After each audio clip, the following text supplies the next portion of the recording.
Hello student, मैं एकता सिंह आप सभी का ज्ञान चैतन्य चैनल में बहुत बहुत स्वागत करती हूँ। आज के इस फ्रांसीसी क्रांति के टॉपिक में हम देखेंगे कि किस प्रकार से महिलाओं के लिए भी यहाँ पर क्रांति होती है। तो ये देखेंगे आज हम सिर्फ इसी टॉपिक को हम कवर करेंगे इस वीडियो के माध्यम से। तो देखते हैं, यहाँ पर एक पिक्चर है जिसमें क्या है, सिर्फ और सिर्फ आपको महिलाएं दिख रही होंगी, सारे हथियार वगैरह, ये कुल्हाड़ी, और यहाँ पर क्या है, तराजू जो है वो यहाँ पर लिए हुए हैं, और यहाँ पर क्या है, घोड़े पर एक महिला बैठी हो। तो आगे देखते हैं क्या है। वर्साई की ओर ये सारी औरतें कूच करती हुई देखी गई हैं, और ये चित्र बनाया गया है इस 1789 को। इस दिन महिलाएं पेरिस के वर्साई जाकर राजा को अपने साथ लेकर लौटी थी। तो यहाँ पर देख लेते हैं कुछ महिलाओं, साहसी महिलाओं द्वारा क्या काम किया गया था। तो महिलाएं शुरू से ही फ्रांसीसी समाज में इतने अहम परिवर्तन लाने वाली गतिविधियों में सक्रिय रूप से शामिल थी। उन्हें उम्मीद थी कि उसकी भागीदारी क्रांतिकारी सरकार को उनका जीवन सुधारने हेतु ठोस कदम उठाने के लिए प्रेरित करेगी।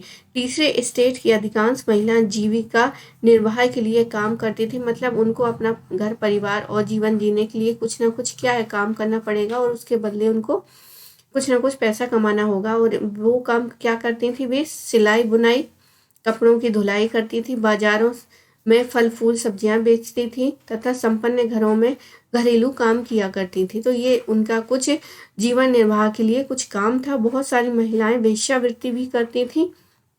अधिकांश महिलाओं के पास पढ़ाई लिखाई और व्यावसायिक प्रशिक्षण के मौके नहीं थे। केवल कुलीनों के लड़कियों तथा तीसरे स्टेट के धनी परिवारों की लड़कियों को ही कॉन्वेंट में पढ़ पाती थी। इसके बाद उनकी शादी कर दी जाती थी। कामकाजी महिलाओं को अपने परिवार का पालन पोषण भी करना पड़ता था, जैसे खाना पकाना, पानी लाना, लाइन लगाकर पाव रोटी लाना, बच्चों की देखरेख करना आदि ये सब काम करती थी। उनकी मजदूरी पुरुषों की तुलना में भी बहुत कम दी जाती थी।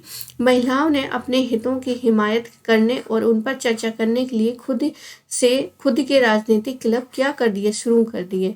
तो उन्होंने देखा कि यहाँ पर क्या है, पुरुष जो है हमारा कोई सहयोग नहीं कर रहा है, तो उन्होंने खुद ही अपने आप को ही क्या है, कहीं ना कहीं स्थापित करने के लिए ये कदम उठाया, और यहाँ पर क्लब शुरू किए, राजनीतिक क्लब शुरू किए और अखबार निकाले।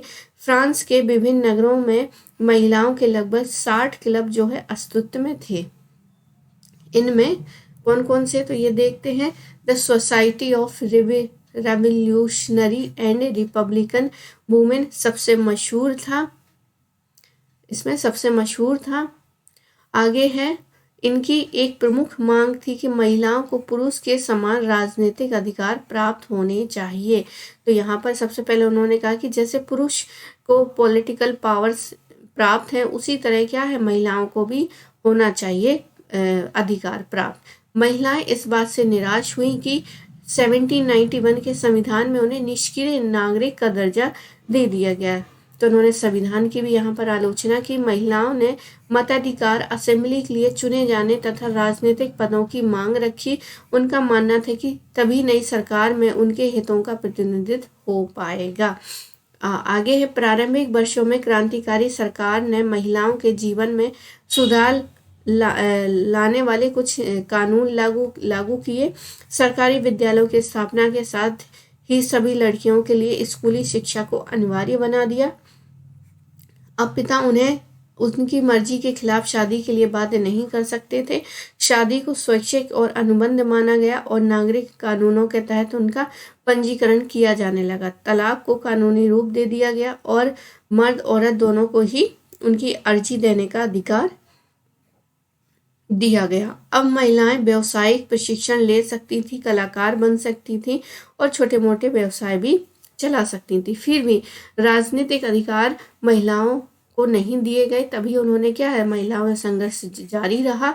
आतंक राज के दौरान सरकार ने महिला क्लबों को बंद करवा दिया, और उनकी राजनीतिक गतिविधियों पर भी प्रतिबंध लगा दिए। कानून लागू किया गया। कई जानी मानी महिलाओं को गिरफ्तार कर लिया गया, और उनमें से तो कुछ को फांसी मतलब गिलोटिन पर चढ़ा दिया गया।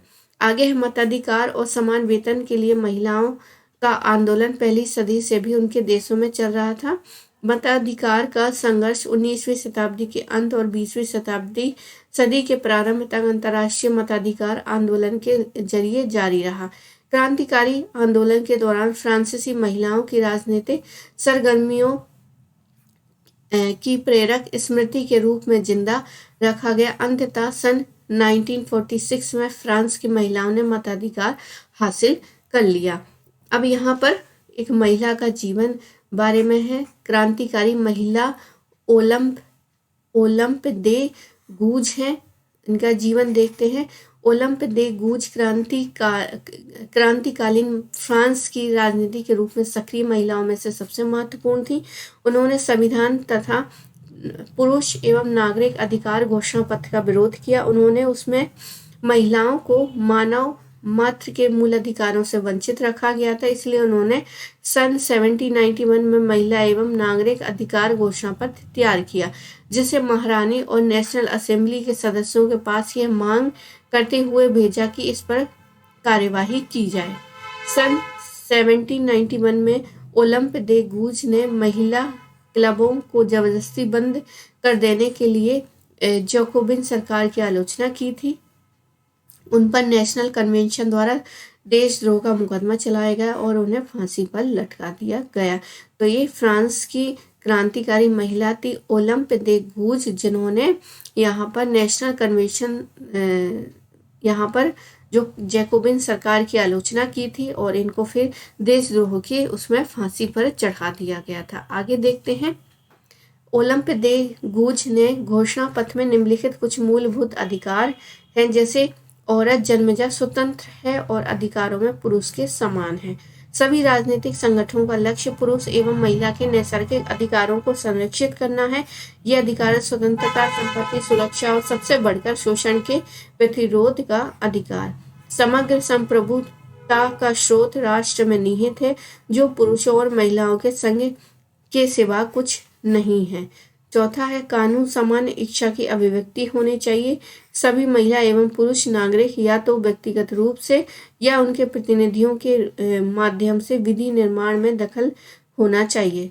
ये सभी के लिए समान होना चाहिए। सभी महिला एवं पुरुष नागरिक अपनी योग्यता एवं प्रतिभा के बल पर समान रूप से एवं बिना किसी भेदभाव के हर तरह से सम्मान एवं सार्वजनिक पद के हकदार हैं।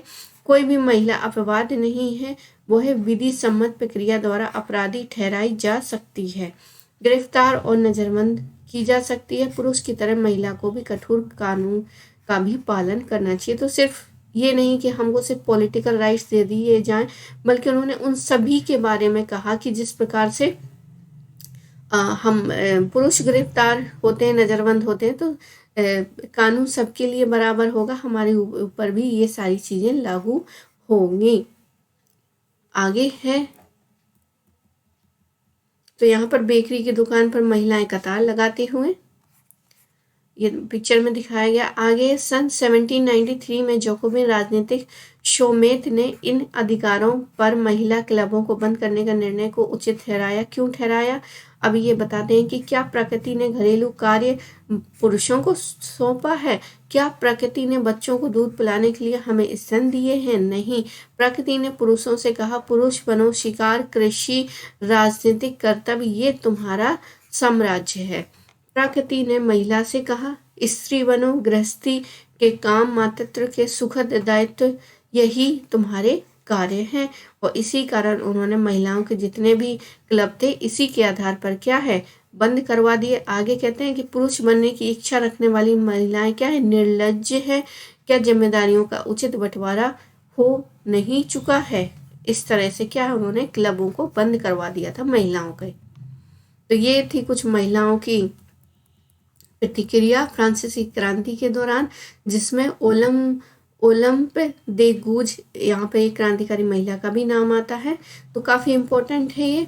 आगे में हम दास प्रथा देखेंगे, दास प्रथा का उन्मूलन कैसे होता है। तो आई होप आपको ये छोटा सा वीडियो पसंद आया होगा। पसंद आया तो प्लीज़ लाइक करें, शेयर करें, सब्सक्राइब करें। मिलते हैं अगले वीडियो के साथ। पूरा वीडियो देखने के लिए आप सभी का धन्यवाद। और प्लीज़ लाइक ज़रूर करिएगा और सब्सक्राइब करना बिल्कुल भी मत भूलिए।